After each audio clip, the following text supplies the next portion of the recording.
গতকাল আমি আরো ৩টে নতুন গাছ কিনে এনেছি। এই অ্যাডেনিয়াম ফুল গাছগুলো না ভীষণ ভালো লাগে।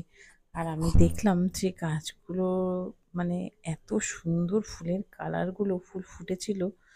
এই গাছটা আমি আগেই কিনেছিলাম, এটা দেখো অনেকটা বড় হয়ে গেছে আর মোটাও হয়ে গেছে। আর রোদ্দুরে সকালবেলা জামা কাপড় শুকাতে দিয়েছিলাম, দেখলাম ১ ঘন্টার মধ্যেই সব জামা কাপড় শুকিয়ে গেল।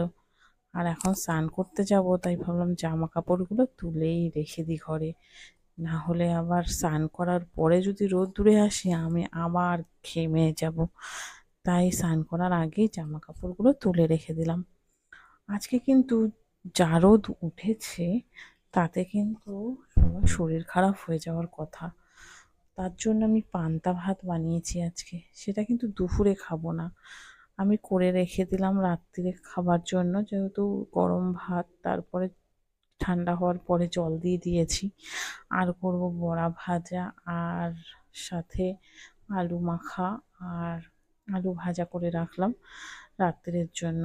আর আমরা স্বামী স্ত্রী দুজনেই রয়েছি, তাই আজকে একটু বিরিয়ানি আনা হলো।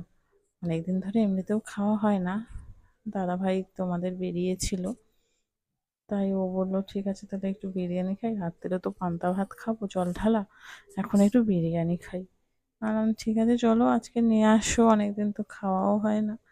ও খায় একটুখানি অল্প, আমাদের 1 প্যাকেটেই দুজনের হয়ে গেছে, 2 প্যাকেট এনেছিল। ওই প্যাকেট থেকে মাংসটা বার করে নিয়েছি, একটা এনেছিল চিকেন বিরিয়ানি আর একটা মাটন বিরিয়ানি।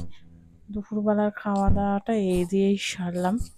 আর আজকে কিন্তু এত গরম পড়েছে, সত্যি বিরিয়ানি খাওয়ার মতো কিন্তু একদমই ওয়েদার নয়। তাও একটু খেতে ইচ্ছা করলো, মাঝে মাঝে ওই হয় না, অনেক দিন পরে একটু ইচ্ছা করে আমার বিরিয়ানি খেতে, যদিও বা ভালো লাগে না। আর বিকালে আজকে খেলাম, ফ্রিজে রাখা ছিল অনেক দিনের সাবু ভেজানো, সেই নীলষষ্ঠীতে সাবু ভিজিয়েছিলাম, যেটা এক্সট্রা অনেকটা ছিল, তো সেই সাবু মাখাটাই আজকে খাওয়া হলো। মানে মাখবো আর কি বিকেলবেলা, এখন বার করে রাখছি। কলাও রয়েছে আর গাছের নারকেলও পাড়া হয়েছিল, নারকেলটা আমি ছুলে রেডি করে